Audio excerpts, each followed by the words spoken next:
بسم الله الرحمن الرحیم. زموږ د نن ورځې درس د کیو توری ده او د کیو د توري اړوند لغتونه وایي.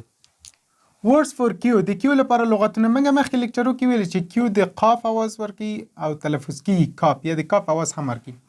لکه question question quick quick quiz quiz quiet quiet quiet queen queen queen.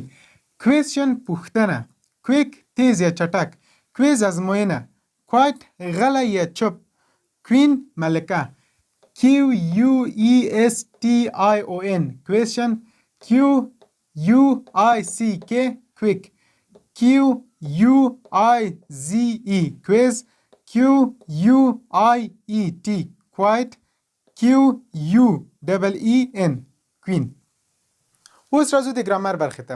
د ګرامر په برخه کې موږ ویر وایي. د ویر معنا ده چیرته یا کوم ځای. دا هم یو معلوماتي سوال ده چې د ځای په اړه پوښتنه کوي، وایي د موقعیت په اړه پوښتنه کوي. مثلا ویر از احمد، احمد چیرته ده یا کوم ځای کې ده احمد. he is in the office، هغه په دفتر کې ده. بل مثال ده ویر از ننګرهار، ویر چیرته از ده ننګرهار ننګرهار.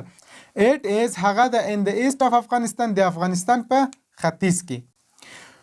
where are my books، ویر چیرته آر دی، مای زما، بوکس کتابونه. دلته مو آر ځکه کارولی چې بوکس ډیر دی.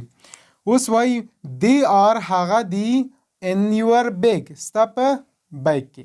نو دا یو څو مثالونه چې ما تاسو ته د ویر په اړه جوړ کړل. تاسو هم همدغسې مثالونه له خپل چاپیریال څخه ولیکئ. مثلا د احمد پر ځای هر څه چې تاسو سره په چاپیریال کې وي هغه وکاروئ، د فیس په ځای بل څه وکاروئ.